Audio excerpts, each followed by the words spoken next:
बिस्मिल्लाहिर्रहमानिर्रहीम। अस्सलाम वालेकुम नाज़रीन, आप देख रहे हैं प्राइम टाइम विद टीएम। मैं हूं तारिक महमूद। वज़ीर आला खैबर पख्तूनख्वा खासे नाराज़ हैं वफाकी हुकूमत से, कहते हैं मैं इनके साथ नहीं बैठूंगा। कौमी सलामती कमेटी की जो पार्लिमान की मीटिंग हुई थी उसमें भी शरीक नहीं हुए थे। तो अब ये जो इतने इंपॉर्टेंट इशूज़ चल रहे हैं और बिलखुसूस ये तालिबान और अफ़गानिस्तान की सूरत हाल और KP के सबसे बड़ा स्टेक होल्डर सूबा, उसके ऊपर महमूद खान साहब की जो अपनी ज़ाती नाराज़गी है उसके ऊपर गुफ्तगू करेंगे कि ये मामला क्या है, क्या किसी तरीके से इसको हल होना चाहिए। हुकूमत को पहल करनी चाहिए, महमूद खान साहब को दिल बड़ा करना चाहिए। हुकूमत ने इंदिया दिया है कि आइंदा दिनों में तेल की कीमतें कम हो सकती है, क्योंकि आलमी मंडी में तेल की कीमतों में कमी हुई है। जो घी है और जो खुर्दनी तेल है उसके बारे में कहा गया है कि अगले चंद दिनों में उसमें कमी वाक़ हो जाएगी। लेकिन आज जो स्टेट बैंक ने नई मॉनेटरी पॉलिसी अनाउंस की है उसमें शरह सूद 15% कर दी गई है, जिसके ऊपर जो ताजिर बिरादरी पहले ही बड़ी सख्त रिजर्वेशन थी उनकी कि जनाब इतने हाई इंटरेस्ट रेट के ऊपर हम किस तरह से बिजनेस करेंगे, उस पर भी गुफ्तगू करेंगे।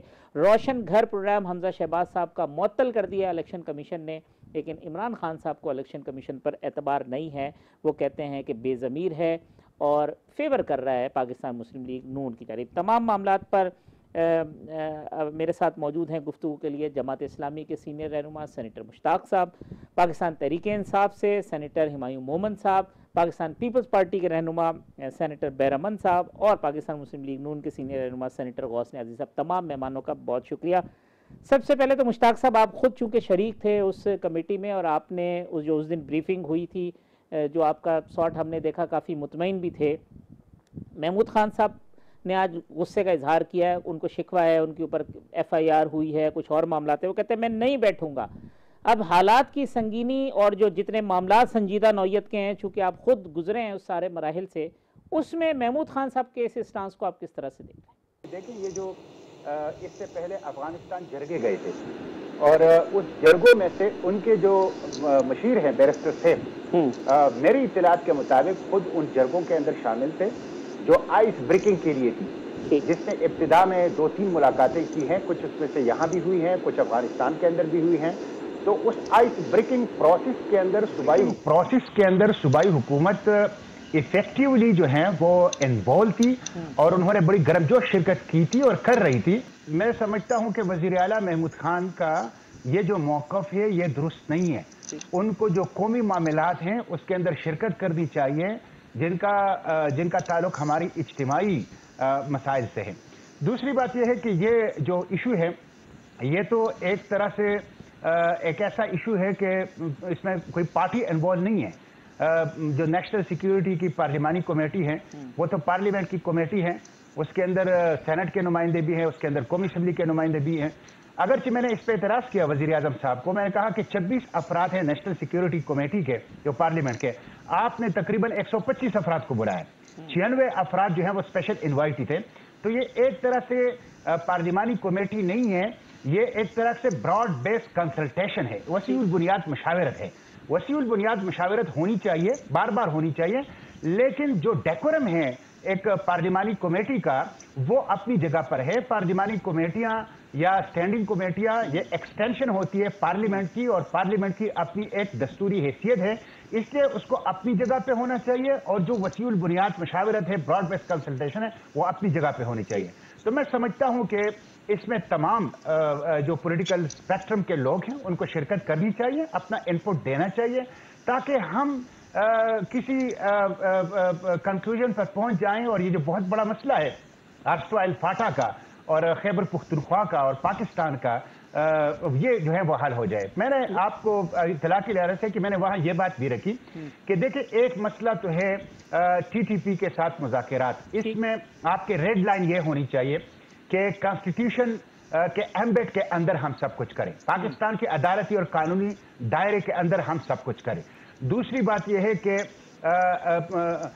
ऐसी कोई चीज़ ना हो जो कॉन्स्टिट्यूशनल एम्बेड से बाहर हो, जो हमारी अदालती और कानूनी दायरे से बाहर हो। उसके साथ साथ जो आपने अर्सवाइल फाटा में अगर अमल लाना है तो 3% NFC है, 40,000 नौकरियां हैं, 1,000 अरब रुपए का डेवलपमेंटल प्रोजेक्ट है।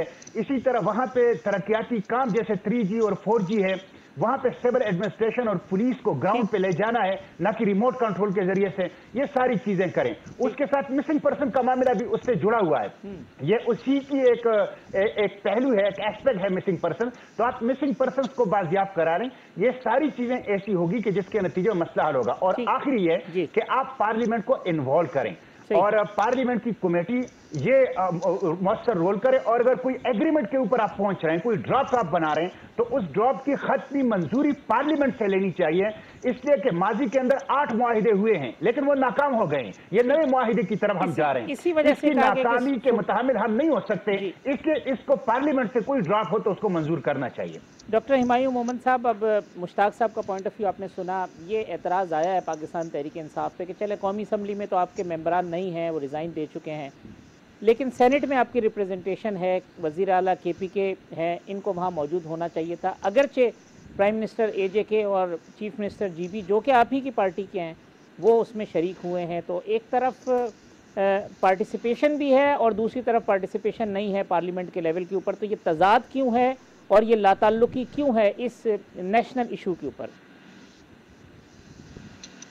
बिस्मिल्लाहिर्रहमानिर्रहीम। तारिक साहब बहुत मेहरबानी। देखिए, मैं आपको अब ये to the best of my knowledge है, जो मुझे मालूम है कि उन्होंने सेनेट में से किसी को इनवाइट नहीं किया। To the best of my knowledge मेरा नहीं ख्याल कि मुश्ताक साहब थे उसमें मीटिंग में। सेनेटर मुश्ताक साहब जो है ना, वो किसी और पार्टी को रिप्रेजेंट करते हैं ना, वो PTI को तो नहीं रिप्रेजेंट करते। PTI के किसी सेनेटर को नहीं इनवाइट किया गया? Not that I know of जी, मुझे नहीं मालूम, मुझे नहीं इनवाइट किया गया। मैं बेसिकली फाटा से भी हूँ और मुझे नहीं इनवाइट किया गया, और लोगों को भी नहीं इनवाइट किया गया, मेरा ख्याल है। नंबर 2, जहां तक मेरी नॉलेज है और जो प्रेस कॉन्फ्रेंस भी शुरू में हुई थी, उन्होंने KP के चीफ मिनिस्टर को भी इनवाइट नहीं किया था। उन्होंने जिनको इनवाइट किया था, चीफ मिनिस्टर्स को जिनको किया था, AJK को और गिलगित बल्तिस्तान को, वो PTI वाले थे, वो वहां जरूर गए थे। उन्होंने किसी मेरे नहीं ख्याल के उन्होंने पाकिस्तान की जो इस वक्त सबसे बड़ी पॉलिटिकल पार्टी के जो लीडर हैं, उन्होंने उनको भी, जहां तक मुझे मालूम है, उनको भी इनविटेशन नहीं दी। ये तो एक बात है। नंबर 2, मैं आपको ये बात बता देता हूं कि ये बड़े इंपॉर्टेंट इशू है और हमारी एक किस्म की रिप्रेजेंटेशन थी भी वहां पे। लेकिन आपको ये देखना होता है कि जब आप एक काम कर रहे होते हैं तो आपको उसके पीछे सोच क्या है। अगर आपकी सोच है कि आपने एक प्रॉब्लम को हल करना है, then there are many ways कि आप उधर तक पहुंच जाएं। ठीक है, इसमें हमारी जो इंटेलिजेंस एजेंसीज हैं, उनका एक बहुत बड़ा किरदार है, बहुत बड़ा हाथ है। वो इसको देख सकते क्या है। आप कॉन्स्टिट्यूशन के अंदर, जैसे सेनेटर मुश्ताक साहब ने कहा हुआ है, आप उसके अंदर भी रह सकते हैं। आप एज एन मुसलमान, आप अपने जो मेन लीडर हैं हुजूर सल्लल्लाहु अलैहि वसल्लम, आप उनकी से भी रहबरी ले सकते हैं। जब फतह मक्का हुआ था, उन्होंने आम माफी दे दी थी। हालांकि उनमें ऐसे लोग भी थे जिन्होंने उनके चचा के कलेजा भी चबाया था। हाँ, उन्होंने ये नापसंदगी भी जरूर दिखाई थी कि उनको मेरे सामने ना लाया जाए, लेकिन ओवरऑल ये किया था। सो हमारे पास मिसालें हमारे पैगंबर की भी हैं, हमारे साथ आजकल की भी है। लेकिन एक और याद रखें, अगर हम लोग बात करते हैं टेररिस्ट की, तो एक कैटेगरी होता है फाइनेंशियल टेररिस्ट। हमें उन जो फाइनेंशियल टेररिस्ट हैं, हमें उनको भी देखना है कि जिन्होंने पाकिस्तान को फाइनेंशियली क्रिपल्ड कर दिया है और लोगों से वो पैसा जो लोगों के ऊपर लगना चाहिए था, वो यहां से साइफन करके बाहर ले गए। क्या उनके साथ हम क्या, क्योंकि उस पैसे से जो आने वाली, ये तो चलो ये भी एक बहुत बड़ा नुकसान है, इससे भी हुआ है, लेकिन वो भी एक नुकसान है। आपने हर तरफ से देखना है कि क्या जो हमारे फाइनेंशियल टेररिस्ट हैं, ठीक है, उनके साथ आप कैसे करेंगे। फाइनेंशियल टेररिस्ट में वो कर रहा हूं जो कि यहां से मनी लॉन्ड्रिंग कराते रहे, आप उनको भी पकड़ेंगे। डॉक्टर साहब, लेकिन अगर PTI को इन्वॉल्व होना चाहिए और गवर्नमेंट अगर उनको ऑफर करे इस पूरे प्रोसेस के अंदर, तो उनको पार्लियामान के अंदर और पार्लियामान के बाहर इन्वॉल्व होना चाहिए, क्योंकि आप खुद KP से हैं और सबसे बड़े स्टेक है। देखिए, मेरे लिहाज से ये वो इशू है जिसमें पूरे पाकिस्तान को, और PTI की एक किस्म की, जब आप कह रहे हैं कि हमारे पार्टी के 2 लोग थे जिनको इनवाइट किया था, वो वहां थे, तो हमारी रिप्रेजेंटेशन थी। आई एम श्योर उन लोगों को, उन्होंने सारा आके PTI की जो हायर क़यादत है, उनके साथ बातचीत भी की होगी, डिस्कशंस भी की होगी और जाके पॉइंट ऑफ व्यू भी किया होगा, तो वहां है, ठीक है। लेकिन मेरे जैसे अभी उन्होंने सेनेटर मुश्ताक साहब ने कहा था कि देखिए आपको नीयत, आपका अमल और नीयत दोनों ठीक होनी चाहिए। अगर वो कहते हैं इन्नमल अमालो बिन्नियात, अगर आपकी अमल ठीक नहीं है लेकिन नीयत ठीक है, फिर भी बाद वक्त काम निकल जाता है। लेकिन अगर आपकी नीयत ही ठीक नहीं है तो आपका सही काम भी गलत हो जाता है। अगर इनकी नीयत ये ठीक है, ये अपने बंदों को ही 125 बंदों को बुला ले, 25 बंदों की बजाय 125 को बुला ले, तो उसके पीछे आप वो नेशनल सिक्योरिटी काउंसिल की बात तो ना हुई ना, जैसे उन्होंने कहा वो ब्रॉड बेस्ड है, तो आप कहीं ना कहीं आपकी नीयत में बड़ा फतूर है। आपका पॉइंट आ गया। बैरामन साहब, बड़ी शदीद रिजर्वेशन थी पाकिस्तान पीपल्स पार्टी को इस मामले के ऊपर, और अभी भी यही था कि पीपल्स पार्टी का पॉइंट ऑफ व्यू कि इसको पार्लियामान में लाया जाए। इस स्टेटस क्या है आपकी पार्टी का, पार्टी पोजीशन क्या है इस मामले पे? और जो हुमायूं साहब कहते हैं इनवाइट नहीं किया गया, वैसे मैं मुश्ताक साहब से पूछूंगा कि पीटीआई की इनविटेशन थी या नहीं वो, लेकिन आप अपनी पार्टी का पॉइंट ऑफ व्यू सर बताइए। सेनेटर मुश्ताक साहब वहाँ थे और सेनेटर मुश्ताक के बारे में कहा कि सेनेट से किसी को नहीं बुलाया था। तो ये जो मुश्ताक साहब गए थे सेनेट है से गए थे। जहाँ तक चीफ मिनिस्टर केपी का ताल्लुक है तो उनको भी इनवाइट किया था। लेकिन तारिक साहब आपको याद होगा कि जब इमरान प्राइम मिनिस्टर थे तो उसी वक्त भी इस किस्म इश्यूज पर जब कमेटी बनती थी और उन कमेटीज़ में जब अपोजिशन आते थे तो उन मीटिंग से, उन कमेटीज़ की मीटिंग से प्राइम मिनिस्टर भाग जाते थे। और ये हुकूमत में थे, हम अपोजिशन में थे, हमने सो मेनी टाइम हुकूमत वक्त को कहा कि आप जो नेशनल इश्यूज़ है, जो इंटरनेशनल इश्यूज़ है, जो बर्निंग इश्यूज़ है, आप बुलाएं, प्राइम मिनिस्टर आए, अपोजिशन लीडर और बाकी जमातों की लीडरशिप को बिठाएं, ताकि हम मैसेज दे दें दुनिया को कि अगर प्राइम मिनिस्टर नो डाउट कि सेलेक्टेड प्राइम मिनिस्टर है, लेकिन साथ पूरी अपोजिशन जमातें, पूरी कौम और पीटीआई उनके साथ खड़ी है। लेकिन किसी भी मौके पर इमरान ने ये मैसेज ना दुनिया को दिया था न कौम को दिया था कि मेरे साथ अपोजिशन खड़ी है। अगर इससे पहले एक जरगा गया है जिसमें मेरे सेनेटर मुश्ताक भाई ने कहा कि बैरिस्टर साहब भी गए थे, उसकी कानूनी शिकल क्या थी? क्या उसने उस जरगे को स्टेट ने भेजा था या उसने खुद तमाम लोग मिल के वो गए थे वहां पर? यहाँ पे अभी सुप्रीम कोर्ट मौजूद है। 1973 कॉन्स्टिट्यूशन पाकिस्तान की एक मुसल्लमा दस्तूर और आइन है। अगर आइन के दायरे में रहते हुए किसी के साथ डायलॉग्स करते हैं तो बेशक करें, लेकिन जरगों से मुल्क नहीं चलता है, न जरगों से इदारे चलते हैं। आखिरी बात, मगर जो ड्राफ्ट है वो ड्राफ्ट पार्लियामेंट अप्रूव करे। मुश्ताक साहब की बड़ी लेकिन मैं आपको बता दूं, आखिरी एक मिनट मुझे दे दी। मुश्ताक साहब ने कहा कि इतने लोग थे लेकिन प्राइम मिनिस्टर ने इतने लोगों को बुलाया था। मैं समझता हूं कि पार्लियामान से बाहर भी ऐसे लोग हैं कि ऐसे इश्यूज पर उनको बुलाएं ताकि उनकी भी मशवरे साथ हों। ये मुल्क का मसला है, ये किसी पर तो वाहिद का मसला नहीं है। तो मैं समझता हूँ कि ज्यादा लोगों को बुलाना पाकिस्तान और पाकिस्तान के इदारों के लिए नेक शुगुन है। ये तो सिराजुल हक साहब भी थे, शाहवेज नूरानी साहब भी थे। जी मुश्ताक साहब, आप कर लें तो मैं आपको मैं ये अर्ज करूं, देखें उस मजलिस के अंदर बिलावल भुट्टो जरदारी ने भी बहुत अच्छे तहफ़्फ़ुज़ात का इजहार किया, सवालात उठाए। अच्छी बात है। वो वज़ीर ख़ारिजा हैं। जब उन्होंने तहफ़्फ़ुज़ात का इजहार किया, सवालात उठाए, इसका मतलब है अभी तक उनको भी इल्म नहीं था। हालांकि ये काम तो उनको लीड करना चाहिए था। और मैंने सेनेट के फ्लोर पर भी पहले कहा था कि भाई ये जरगे क्यों जा रहे हैं, हमें तो वज़ीर ख़ारिजा ब्रीफ कर ले। एक चीज तो ये, दूसरी बात यह है कि वसीउल बुनियाद मुशावरत का मैंने वहां कहा कि होना चाहिए, बार बार होना चाहिए, मजीद वसीउल बुनियाद इसको बनाएं। लेकिन सेनेट की कमेटियों के अपना डेकोरम है। जब आप 26 रुकनी कमेटी के बजाय 125 अफराद बुलाते हैं तो ये कमेटी नहीं है। ये फिर आप कमेटी के साथ मजाक कर रहे हैं। ये फिर आप सेनेट को, असेंबली को, पार्लियामेंट को, इसकी कमेटियों को रबर स्टैम्प और अंगूठा छाप बना रहे हैं। ये सब आप लिपापूती कर रहे हैं। ये सिर्फ अशकशुई के लिए आप कर रहे हैं।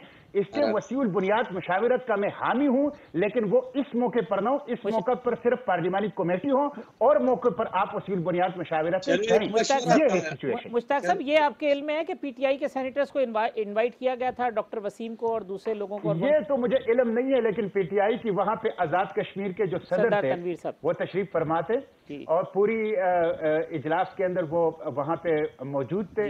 और चीफ सेक्रेटरी खैबर पुख्तनख्वा भी मौजूद थे वहां पे।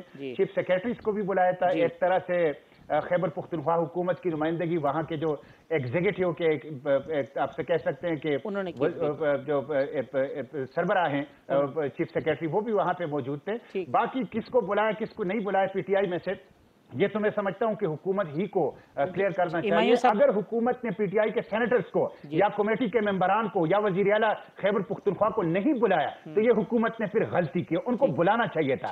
अगर वो नहीं आए तो फिर ये उनकी गलती है। गौस नियाज़ी साहब, ये अब सिराजुल हक साहब भी उस मीटिंग में थे जिसका मुश्ताक साहब जिक्र कर रहे हैं, और लोग भी थे। क्या ये अच्छा होता कि हुकूमत इमरान खान साहब को भी दावत देती और उनको कहती जी आप आएँ, ताकि ये ठीक है वो उसमें नहीं है कौमी असम्बली के अंदर, वो अगर वो रिज़ाइन भी किए लेकिन एक बड़ी पार्टी के सरबराह वसीउल बुनियाद मशावरत हो रही थी, तो उनको आपको भी दिल बड़ा करके बुलाना चाहिए था। मेरे मुझ से सवाल है। जी जी नियाज़ी साहब, गौस नियाज़ी साहब। अच्छा गौस नियाज़ी साहब से दिस कंटिन्यू। गौस नियाज़ी साहब, आप सवाल सुन पाए? जी जी आवाज आ रही है जी जी जी नियाज़ी साहब, क्वेश्चन रिपीट करिएगा। मैंने कहा कि क्या ही अच्छा होता कि इमरान खान साहब को भी बुलाया जाता, वसीउल बुनियाद मशावरत हो रही थी, तो अगर कल वो अपोजिशन के साथ नहीं बैठना चाहते थे, आज आप दिल बड़ा करें, आप हुकूमत में बुलाए, ये तो इससे ज़्यादा इंपॉर्टेंट नेशनल इशूज़ क्या होंगे?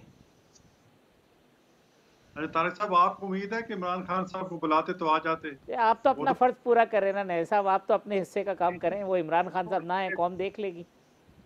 हमने 4 साल उनको यही हाथ बढ़ाते रहे, पोजीशन में होते हुए हम हाथ बढ़ाते रहे। वो हुकूमत में थे, उन्होंने हमारे साथ हाथ नहीं बढ़ाया, और जब वो पोजीशन में है तो हमारे साथ कैसे चलेंगे?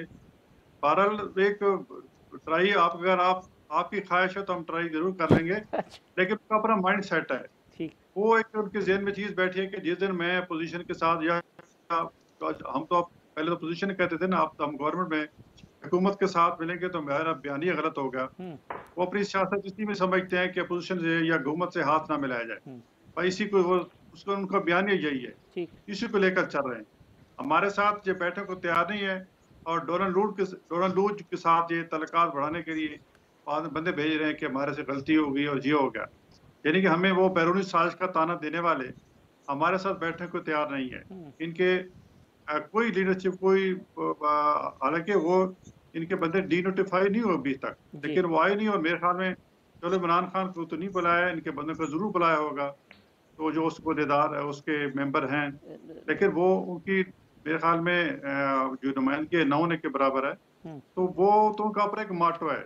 जिस तरह वो पाकिस्तान को डी-ट्रैक पहले कर चुके हैं, अभी वो इलेक्शन करार लगा रहे हैं, और उनकी हम IMF के मुआहदे और सारी चीजें मईशत के मुतालिक जो हम अभी तक भुगत रहे हैं, वो उसका एजेंडा ही कुछ और है।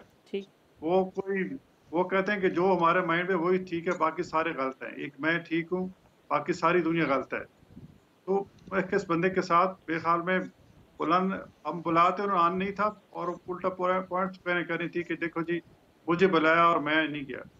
तो ये आखिरी मीटिंग तो नहीं थी, नेक्स्ट मीटिंग में अगर हम समझे गए कि इमरान खान में कोई लचक है तो फिर इंशाल्लाह जरूर बुला लिया जाएगा, और बुलाना चाहिए। हमारी तरफ से कोई नहीं, हमने मिसाक मईशत के लिए और कई मामलात आपके सामने हैं, जो इंडियन एयरक्राफ्ट ने जो हमारी एयर स्पेस की वायलेशन की थी, कितना नाजुक मौका था, उस वक्त भी हमारे साथ मशवरा करना मुनासिब नहीं समझा इन्होंने, और ये जो कोरोना हो गया, कई मामलात हो गए, वो नहीं है उनके साथ। तो इंशाल्लाह हम हुकूमत, देखो ये उनके सारे बाहर बैठे हैं, ना रिजाइन देते हैं और ना पार्लियामेंट में आते हैं, तो ऐसे गैर जिम्मेदार सियासी अनासर के साथ बैठना जोड़ना मेरे ख्याल में ये है एक मुनासिब नहीं है। अच्छा चले, मैं आपने जो मईशत का जिक्र किया, इस पर मैं एक वक्फा ले लेता हूँ, वक्फे के बाद आते हैं। तो जो गवर्नमेंट ने कुछ खुशखबरियाँ सुनाई हैं, क्या वो मटीरियलाइज़ होंगी? और मुश्ताक साहब को बड़ा गिला शिकवा भी है इनकी पार्टी को, कहते हैं जी रिलीफ देना था मगर सब चीज़ें भट्टा बिठा दिया है। गुफ्तगू करेंगे एक वक्फे के बाद।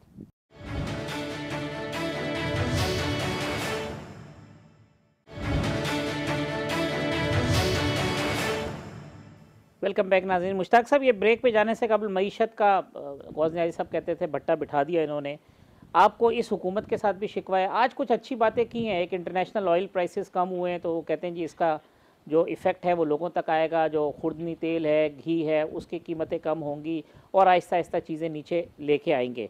कोई उम्मीद है आपको, या ये आपको पॉलिटिकल स्टेटमेंट नज़र आते हैं? देखें, उम्मीद तो उस वक्त होती जब इन्होंने बजट में भी रिफ्लेक्ट किया होता है। इन्होंने तो बजट में यह रिफ्लेक्ट किया है कि अगर इंटरनेशनल मार्केट में ऑयल की कीमतें कम हो गई तो हम 750 अरब रुपए की पेट्रोलियम ले भी लेंगे जी, वो तो एग्रीमेंट जिसका मतलब यह है कि अगर इंटरनेशनल मार्केट में अगर पेट्रोलियम मसनूआत की कीमतें कम होती भी हैं तो इन्होंने तो IMF से कमिटमेंट की है, तो 750 अरब रुपए इन्होंने जनरेट करने हैं, तो इन्होंने यहां पे कम नहीं करनी। देखें, इस वक्त जो मालियाती जो आपका खसारा है तिजारती, वो 48 अरब डॉलर से 86 अरब डॉलर पे पहुंच गया।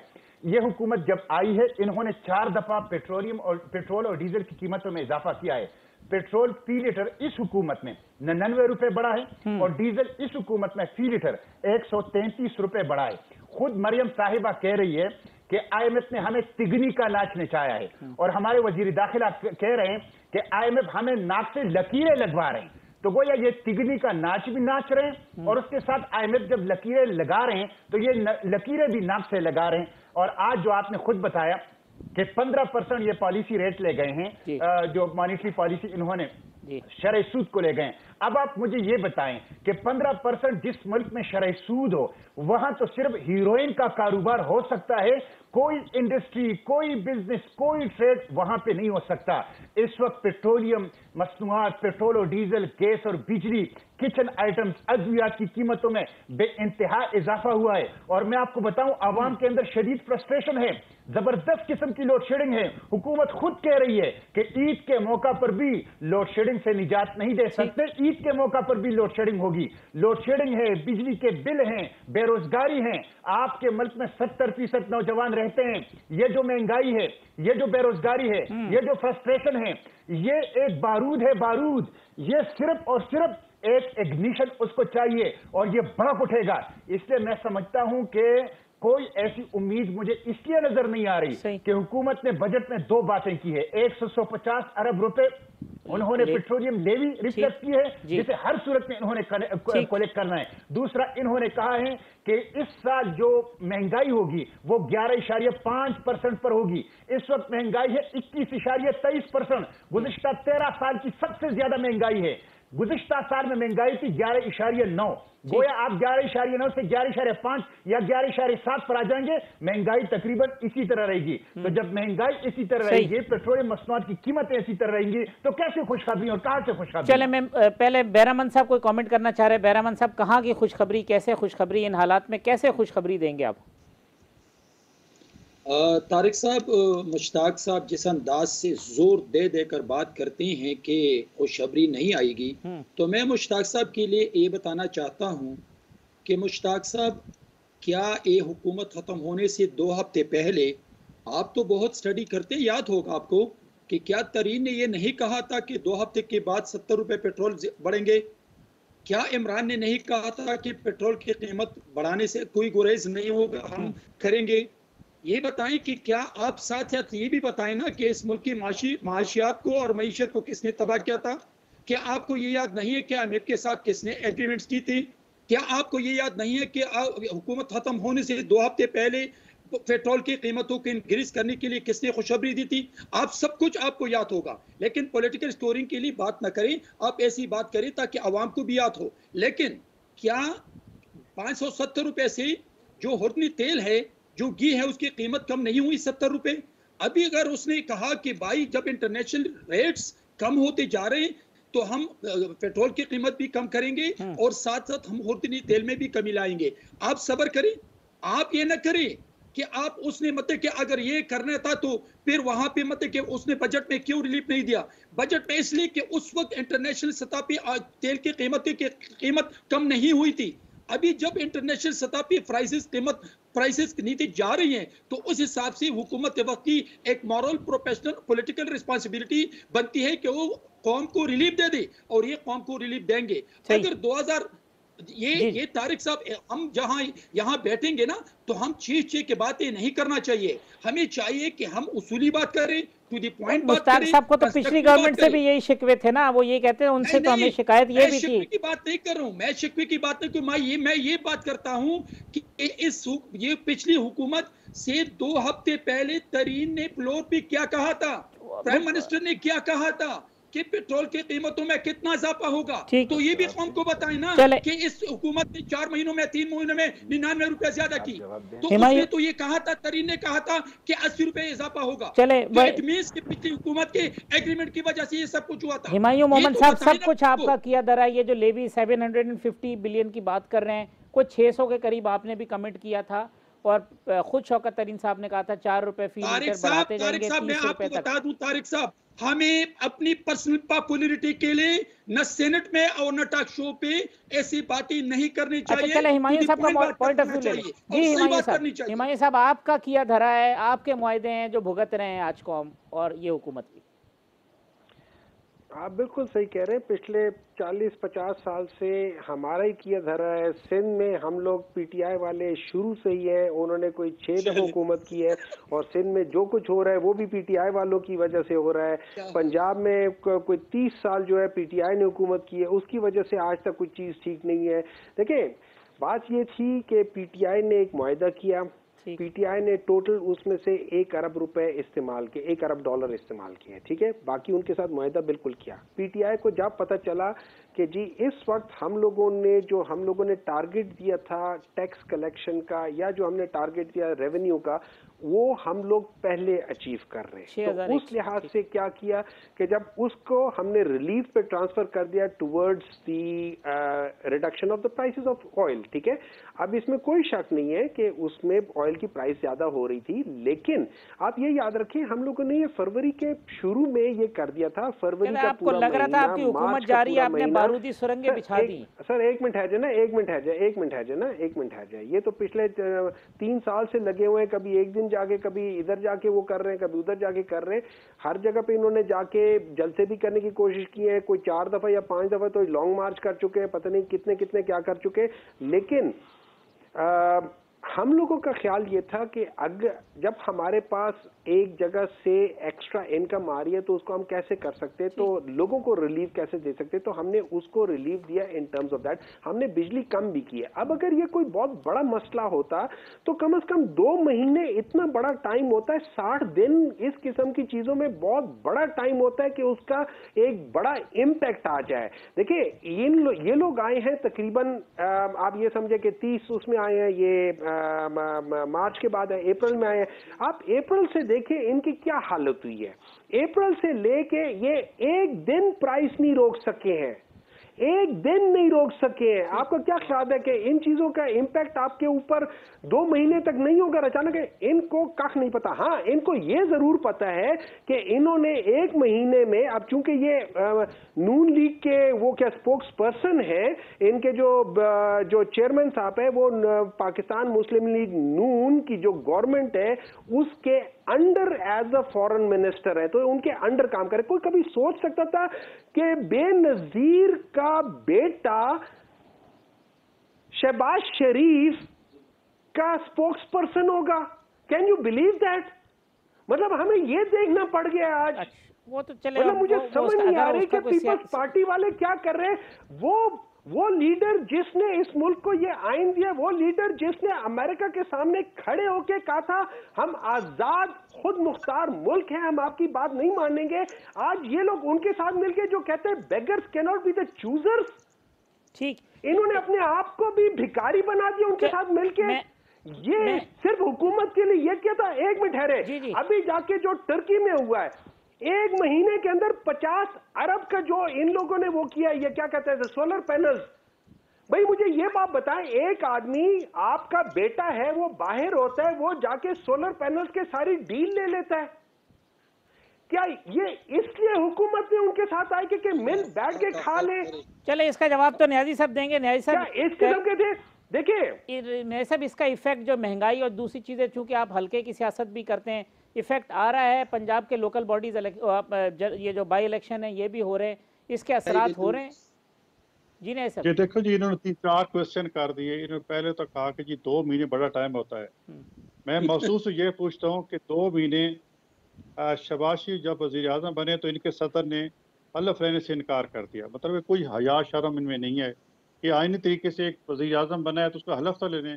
वो जो सदर अलवी होता है, जो एक अलवी है, वो अभी तक पीटीआई का वर्कर बन के बैठा है। मतलब कोई इंसान के अंदर कोई शर्म होती है अच्छा, फिर पंजाब में क्या हुआ? पंजाब में जब शहबाज बना तो इन्होंने अभी तक, बेचारा हमजा शहबाज 16 अप्रैल को बना है वजीर आला, अभी तक वो उसको इत्तेमाद के वोट की चक्कर में 22 जुलाई तक अभी तक उनको हुकूमत मतलब पैर नहीं लगने दे रहे। फिर कहते हैं कि ये रिलीफ तो मेरे भाई महंगाई जो होती है आधी तो चलो हम मानते हैं कि इंटरनेशनल रेट बढ़े हैं लेवल पे, लेकिन आधी महंगाई गवर्नेंस से है। आप हमें हुकूमत तो कर लेने दी ना, हमने तो 3.5 साल कुछ नहीं कहा, ना आपके खिलाफ अदम एतमाद लाए, ना आपने हर चीज को बलडोज गया, 37 बिल एक दिन में पास की, हमने तो कुछ नहीं किया, हम तो खामोशी से कहा कि जमहूरी सिस्टम ये थोड़ा बहुत ये चलता रहे। और फिर IMF से ये कहते हैं ना जी, IMF से कमिटमेंट किसने की कि हम हर 15 दिन बाद 10 रुपए रेट बढ़ाएंगे। जब इनको पता चला कि हमारी हुकूमत जा रही तो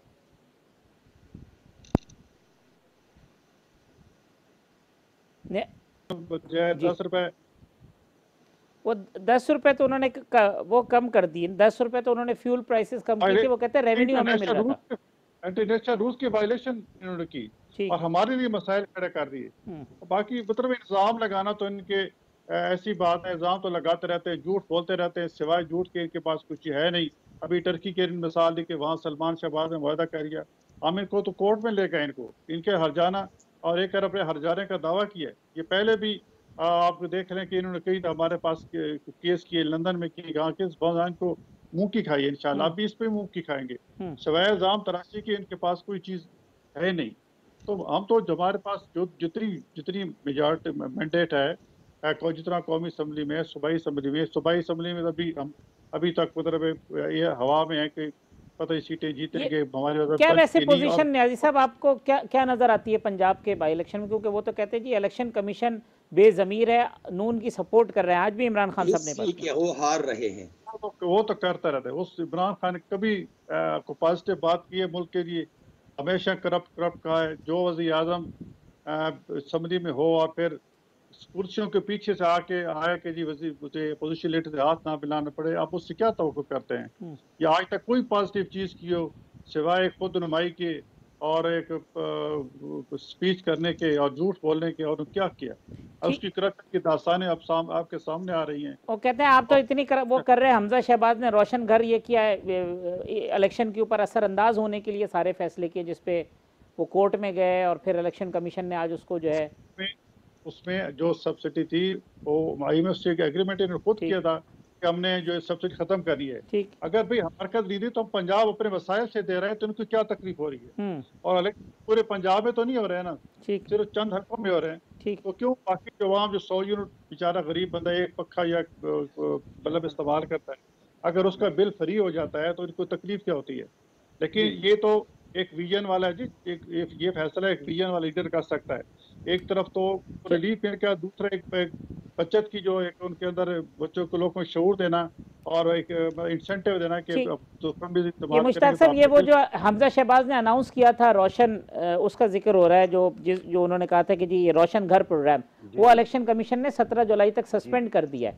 उसके ऊपर नून का मौक़िफ़ ये है कि हम आवाम को रिलीफ देना चाहते हैं, पाकिस्तान तहरीक इंसाफ रुकावट बन जाती है उसके अंदर। आर्गूमेंट ये है आज उनका। मैं एक वक्फा ले लूँ, लेकिन वक्फे के मतलब प्रोग्राम के लास्ट सेगमेंट में हम इसका भी ये जो सिचुएशन है, ये एक पेचीदा सूरत हाल, इसका हल क्या है पार्टिसिपेंट से पूछेंगे कि क्या कोई रास्ता निकल सकता है।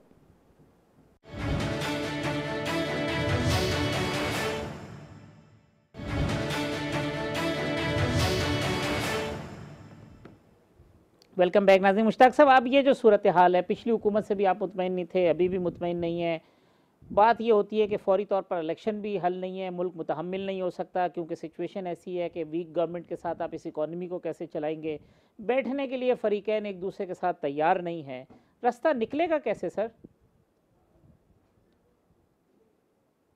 शहबाज साहब ने पंजाब में 100 यूनिट बिजली के मुफ्त का वो किया है जी। अगर वो अपने, जैसा कि आपको भी इल्म है, अपने सूबाई बजट से दे रहा है, बहुत अच्छी बात है, उसको हक है कि वो अपने सूबे के अवाम को बिजली के मद में रिलीफ देना चाहे, दें।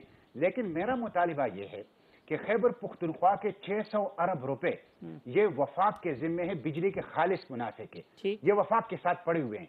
और चूंकि वफाक में इस वक्त शहबाज शरीफ वजीर आजम हैं और सूबे में PTI की हुकूमत है, तो मैं PDM और PTI दोनों हुकूमतों से यह मुतालबा करता हूं कि खैबर पुख्तनख्वा आपको सस्ती बिजली देता है और सबसे एनवायरमेंट फ्रेंडली बिजली देता है, और 600 अरब रुपए उसकी बिजली के खालिस मुनाफे के वफाक के जिम्मे हैं। लिहाजा उसी 600 अरब रुपए से खैबर पुख्तनख्वा के तमाम आवाम को 200 यूनिट फ्री बिजली दें और उसको काटें उस रकम से जो 600 अरब रुपए वफाक के जिम्मे है। इसलिए कि इस वक्त खैबर पुख्तनख्वा में बिजली की शदीद लोड शेडिंग है और इस वक्त खैबर पुख्तनख्वा में फ्यूल प्राइस एडजस्टमेंट, हम तेल से बिजली पैदा नहीं करते, खैबर पुख्तनख्वा पानी से बिजली पैदा करता है, लेकिन हमसे टैक्स लिया जा रहा है फ्यूल प्राइस एडजस्टमेंट का, तेल से बिजली पैदा करने का। तो इन दोनों से खैबर पुख्तनख्वा के अवाम परेशान है। जहां तक मसले का हल है, देखें मसले का हल क्या है। मसले का हल यह है कि देखें पहले भी यानी ये जो कानून लाए थे कि भाई जो फौज के खिलाफ बोलेगा उसको कई साल जेल और कई लाख रुपए जुर्माना, ये पीटीआई की हुकूमत लाई थी। वही कानून अब मौजूदा हुकूमत पीडीएम की भी ला रहे हैं। IMF के साथ पीटीआई की हुकूमत ने मुआहिदा किया था, उसी मुआहिदे पर शद्दुमत के साथ पीडीएम की हुकूमत न सिर्फ अमल करे बल्कि उसको एक्सटेंड कर रही है, एक्सटेंड कर लिया है। तो मैं समझता हूं कि मसला पॉलिसियों में है, शख्सियात में नहीं है, पार्टियों में नहीं है। हमें अपने पॉलिसियों को और अपनी निजाम को बदलना होगा। दूसरी बात यह है कि देखें पीडीएम के हमारे लीडर हैं मौलाना फजल रहमान साहब, वो कहते थे कि निक्के के अब्बा। अब मैं पूछना चाहता हूं कि वो निक्के के अब्बा कहीं पीडीएम के अब्बा तो नहीं बन गए हैं। मसला यह है जब तक हमारी सियासी जमातें वो अपनी इख्तियारात जो है वो इस्लामाबाद मुंतकिल नहीं करेंगी, पार्लियामेंट मुंतकिल नहीं करेंगी, अपने ऊपर ट्रस्ट नहीं करेंगी, आवाम से ताकत ड्रा नहीं करेंगी, अपनी पॉलिसियों को बदलेंगी नहीं, तो उसके नतीजे में हम गोल दायरे का चक्कर इसी तरह तो फिर इलेक्शन होंगे तो इलेक्शन भी हल नहीं है, फिर यही सब लोग जीत के आ जाएंगे और आपका शिकवा वैसे ही रहेगा। एक तरह से मौजूदा हुकूमत ही कंटिन्यू कर रही है। जी बेरहमान साहब, आपका पॉइंट ऑफ व्यू सर। ये किस चीज पे? जी ये जो आप मुश्ताक साहब के ऊपर आप जो कमेंट है, और दूसरा हल। देखिए मेरी बात सुनिए, मुश्ताक साहब ने कहा कि जो IMF के साथ पीटीआई ने एग्रीमेंट किया था तो वही मौजूदा हुकूमत। तो क्या मुश्ताक साहब ये नहीं समझते कि जब आप एग्रीमेंट करते हैं और अगर आप उस एग्रीमेंट को डिसऑनर करते हैं तो फिर पाकिस्तान का क्या हशर होगा, इकोनॉमी के साथ आप क्या करेंगे? एग्रीमेंट्स आप करें लेकिन ऐसे एग्रीमेंट न करें कि उसमें अवाम और इदारों का नुकसान हो। मैं समझता हूँ कि अगर सपोज इमरान की हुकूमत के बाद हम उन एग्रीमेंट्स की तरफ न जाते या तमाम उन एग्रीमेंट्स को रिवाइज न करते या मुख्तलिफ कंट्रीज के फॉरेन मिनिस्टर न जाते तो आज ये जो इस वक्त हम खुशखबरियां सुन रहे हैं ये न होती। लेकिन मैं आपको एक बात बता दूं कि अगर इस वक्त हम ये समझते हैं कि कोई जमात पॉलिटिकल स्कोरिंग करे या इलेक्शन का मुतालबा करे तो जो केयर टेकर हुकूमत होती है उनके साथ कोई मुआहिदा न करते हैं और इस वक्त जो इकोनॉमी है वो बहुत मुश्किल में है। तो मेरे ख्याल में मौजूदा हुकूमत इस वक्त जो इकोनॉमी के लिए सोचते हैं, अगर इकोनॉमी मजबूत हो जाए तो हम सियासत भी करेंगे, हम इलेक्शन भी लड़ेंगे और इस मुल्क में और उस इकोनॉमी की मजबूती के लिए आप इस हुकूमत का तसलसल चाहते हैं 2023 के इंतखाबात का जो टाइम। मैं तारिक साहब आपको एक बात बता दूं कि अभी मते शहबाज शरीफ ने जो अनाउंसमेंट की है मैं उसका आखिरी जवाब देता हूं। देखिए अप टू 18 अमेंडमेंट्स, सूबे के वसाइल, सूबे के अवाम पे खर्च करना और सूबे के अवाम को उन वसाइल से रिलीफ देना, ये चीफ मिनिस्टर की एक मॉरल रिस्पॉन्सिबिलिटी है। ठीक, लेकिन आज जो इमरान रोते हैं, इलेक्शन कमीशन पे चार्जेस लगाते हैं, ये इसलिए कि they will lose with huge margin, वो ज़िमनी इलेक्शन लूज करने जा रहे हैं। इसी वजह से आज से वो इलेक्शन कमीशन पे वो इल्जामात लगा रहे हैं। लेकिन हम चीफ मिनिस्टर से भी मुतालबा करते KPC कि हमारे लिए भी रिलीफ का ऐलान करे। लेकिन जब मुश्ताक ने कहा कि हम मरकज में हमारे बहुत ज्यादा अरबों रुपए पड़े, 600 अरब, तो क्या जब परवेज खट्टक चीफ मिनिस्टर थी तो उसी वक्त उसने कहा था कि अगर हमारी मरकज में हुकूमत आई तो हम जो हमारी जो बिजली के पैसे हैं वो हम मरकज से लेंगे और उनको सूबे के लिए इस्तेमाल करेंगे। जब हुकूमत आई मरकज में PTI की तो इमरान खड़े होके कहा, ये मुश्ताक को याद रखना चाहिए कि खड़े होके कहा कि मेरे पास KP के बिजली के पैसे मैं नहीं दे सकता हूं, न इसलिए मेरे पास नहीं है। तो 4 सालों में तो मुश्ताक ने कभी मुतालिबा नहीं किया कि हुकूमत KP में भी PTI के और मरकज में भी है, मेरे पैसे दे दे, मेरे पैसे दे दे, और उसके लिए एहतजाज करते और उसके लिए पार्लियामेंट हाउस के सामने बुकरतारी कैंप पे बैठ जाते। लेकिन अभी 2 महीनों में हम अगर मुतालिबा करते, अभी भी मैं मुतालिबा करता हूँ कि मैं KP से सेनेटर हूँ, मैं मौजूदा हुकूमत से मुतालिबा करता हूँ कि मेरे पैसे दे दे, इसलिए कि ये मेरा हक है। मैंने उस दिन भी मुतालिबा चले हिमायत कर दी मुश्ताक साहब के आपके मुतालबे की हिमायत की बेरहमान साहब ने। डॉक्टर हुमायूं साहब, शुक्रिया बेरहमान साहब, बहुत शुक्रिया। ये अच्छा जी, मैं दो तीन बातें जल्दी करूंगा। बहरमन तंगी जी अच्छा, तंगी साहब ने, सेनेटर तंगी साहब ने बड़ी अच्छी बातें की। उन्होंने कहा कि मुआहदे गलत होते हैं, उस वजह से होता है, और आई एम श्योर उनको पता होगा कि पाकिस्तान का सबसे बड़ा जो खसारा होता है वो सर्कुलर डेप्ट होता है। सर्कुलर डेप्ट आईपीपी के मुआहदों का जिक्र कर, जो आईपीपीज के मुआहदे थे उनकी वजह से होता है। ठीक है, मैं इनसे पूछना चाहूंगा, मतलब मुझे हंसी आती है कि 2016-17 में इनके जो उस वक्त के जो चेयरपर्सन या जो भी थे, जरदारी साहब ने कहा था कि पाकिस्तान मुस्लिम लीग नून के साथ अगर हमने दोबारा इनके साथ कोई इत्तेहाद किया तो खुदा भी माफ नहीं करेगा। ये उनके अल्फाज है। तो अब मुझे नहीं पता ये माफी कैसे मांगेंगे। अब बात आ जाती है इलेक्शन की। एक मिनट तंगी साहब, मुझे बोल लेने दें। तंगी साहब अपनी बारी में बोल लें। तंगी साहब प्लीज, तंगी साहब। अच्छा, अब बात आ जाती है पंजाब के इलेक्शन की। बात आ जाती है पंजाब के इलेक्शन की। पंजाब का इलेक्शन जो है ना, ये बेसिकली लोटों का इलेक्शन हो रहा है।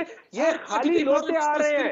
यार तंगी साहब, आप सुन लेना। डॉक्टर इमाम साहब आप कंप्लीट कर दें। मैंने भी आपकी बात सुनी थी तंगी साहब, सुन ले किसी की बात प्लीज।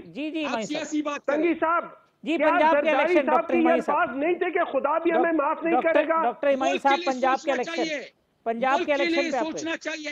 एक मिनट है ना, अभी मुझे तंगी साहब मेरे बात बोल लेना, मुझे बोलने जी डॉक्टर इमाम साहब, अगर हम बेईमानी करते हैं तो गरीब खुदाबख्श में हमारी चार कब्रें न होती, पूरी तरह जात की सियासत नहीं करते हैं। डॉक्टर इमाम साहब जी, डॉक्टर साहब, ये जाती सियासत नहीं है। आपकी कोई विजन होगी तो जाती सियासत का आप उसे मुश्किलात से निकालने के लिए, हम मुल्क को मुश्किलात से निकालने के लिए सियासी दुश्मन को बिहार देने के लिए तैयार है, ताकि मुल्क बचे, ताकि मुल्क में सियासत हम करते हैं करने आ रहे हैं के लिए हर जगह भाई साहब वक्त खत्म हो रहा है। आप अपने पंजाब जी, पंजाब वाला ऐसा नहीं है कि हम ये पंजाब की सियासत में इलेक्शन की बात कर रहे हैं। मेरी बात जी हिमायू साहब आप करें, आपकी आवाज आ रही है जी। देखिए ये 19 लोटों का इलेक्शन है, खाली लोटों का इलेक्शन है। और मैंने सुना है एक टूटी है जो कि उन लोटों में पानी भरने जा रही है। रही बात ये जो बिजली की बात की थी कि उसमें रिजर्वेशन है, ये याद रखें 100 यूनिट से कम का मतलब ये है कि आप एक बल्ब चलाएंगे ना महीने में तो आपके 100 यूनिट लग जाएंगे। ये बेसिकली लोगों के साथ फ्रॉड है। किसी के 100 यूनिट से कम नहीं होंगे। हर एक के 100 यूनिट से ऊपर ये इन्होंने बेसिकली मरियम नवाज ने एक हल्के में ये कहा था कि ये जो हमजा शहबाज ये डिक्लेयर करेंगे।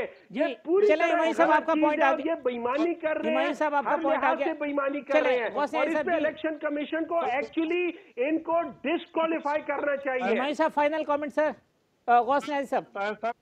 मेरी बात सुन ताहिर साहब, ये इनको आजकल भुट्टो बड़ा याद आ रहा है। जुल्फिकार भुट्टो को बड़ा हीरो मानते हैं। ये असल में ये पीपल्स पार्टी से हेल्प मांगते हैं कि हम अब कहीं की न रहे, तारा पीपल्स पार्टी हमारा हाथ पकड़ लिया। आपको पता है कि एक ऑडियो भी लीक हुई थी जिसमें मलिक रियाज साहब इसमें राब्ते का जरिए थे और ये उनसे मदद मांग रहे थे। ये बार बार इनको पता है भुट्टो क्यों याद आता है। अच्छा, भुट्टो के नवासे ने जो है शहबाज शरीफ का वो बन गया वजीर खारजा, क्यों बन गया, और पीपल्स पार्टी भाई उसको डिग्रेड हो गया। ऐसी बात नहीं। 2009 में जब आप शुक्र करें, मैंने ये नहीं कहा कि उसने उन लोगों के साथ क्यों साथ दिया जिसने उनकी माँ और नानी के पोस्टर्स फेंके थे। आपको तो ये सोचना चाहिए। सब आप जी यार हुमायूं ऐसी फजूल बातें न करें। हुमायूं आप डॉक्टर हैं, क्वालिफाइड है, ऐसी फजूल बातें न करें। क्या ये सच नहीं है? साहब क्या ये सच नहीं है? मैं कुछ कहूँ तो प्रोग्राम का ऐसी बातें न करें। चले बेरामन तंगी साहब, गौस नियाजी साहब, डॉक्टर इमाम मोमिन साहब, मुश्ताक साहब, वो एक बात के 4 साल आपने इमरान खान की हुकूमत से मुतालबा क्यों नहीं किया कि KPK के पैसे दे? एक सेंटेंस सर। ये तंगी साहब की कमील भी है। मैंने सेनेट में मोशन मूव किया था। अच्छा, वो मोशन स्टैंडिंग कमेटी पावर को गया था और स्टैंडिंग कमेटी पावर ने मेरे कहने पर मेरे मुतालिबे पर 3 रिकमेंडेशन पास की है। नंबर 1, खैबर पुख्तनख्वा को गुज़िश्ता साल 2 साल पहले खैबर पुख्तनख्वा को फौरी तौर पर तमाम रकम की अदायगी की जाए। नंबर 2, ये रकम हफ्ते में की जाए। नंबर 3, ये रकम डॉलरों में अदायगी की जाए। लेकिन तंगी साहब ने आपकी खैबर पुख्तनख्वा के हुकूक की बात की है और उसके लिए पार्लियामेंट के फ्लोर पर बात उठाई है। लेकिन तंगी साहब ने आज आपकी सपोर्ट कर दी ना। अब ये भी तो देखें ना, अब वो हुकूमत में बैठे, वो कहते हैं तारिक साहब, मैं मुश्ताक को रिक्वेस्ट करूंगा कि नेक्स्ट सेशन में जब सेशन शुरू हो जाए हम दोनों पार्लियामेंट हाउस के सामने अपने हक के लिए हंग्री स्ट्राइक पे बैठेंगे। मैं मुश्ताक से रिक्वेस्ट करता हूं कि मेरी इस आप स्ट्राइक ना करें, आप स्ट्राइक के ड्रामे ना करें, आप स्ट्राइक के ड्रामे ना करें, आप हक में खैबर हुकूमत में साथ खड़े हो, साथ सेनेट में साथ मूव करें मुश्ताक साहब। अगर आप चाहते हैं कि केपी के लिए नहीं, आप ड्रामे ना करें, आप स्ट्राइक के ड्रामे ना करें, आप हक दें खैबर पख्तूनख्वा बिजली का खारिज मुनाफा दें। मुश्ताक साहब कहते हैं साथ मूव करें सेनेट के अंदर। ड्रामा गलत नहीं है, बेरामन के साथ अपोजिशन में लोग जो हैं, जिस तरह आप अपोजिशन में थे तो आप साइकिल पे आते थे पार्लियामेंट, इसी तरह पेट्रोल डीजल की वजह से, इसी तरह अब आपके पास इख्तियार है, आपके पास इख्तिदार है, आप इख्तियार और इख्तिदार को काम में लाएं और खैबर पख्तूनख्वा में बिजली की लोड शेडिंग खत्म करें, खैबर पख्तूनख्वा को 200 यूनिट फ्री ये दें और खैबर पख्तूनख्वा को बिजली का खारिज मुनाफा जो 600 अरब रुपए है वो दें। अपोजिशन करेगा, एहतजाज तो आवाम करेंगे, हुकूमत तो फैसले करेगी, हुकूमत तो इकदाम करेगी। मुश्ताक साहब बेरामन तंगी साहब, मैं पॉलिटिकल स्कोरिंग कर रहा हूँ, आप हमारे में इकदाम करें। अच्छा, डॉक्टर गौसियाल साहब, डॉक्टर हिमायूं मोहम्मद साहब, तमाम मेहमानों का बहुत आपको इस अल्फाज के बारे में सिर्फ मैं आपसे पूछूंगा। अच्छा चलिए, वापस ले लिया अल्फाज।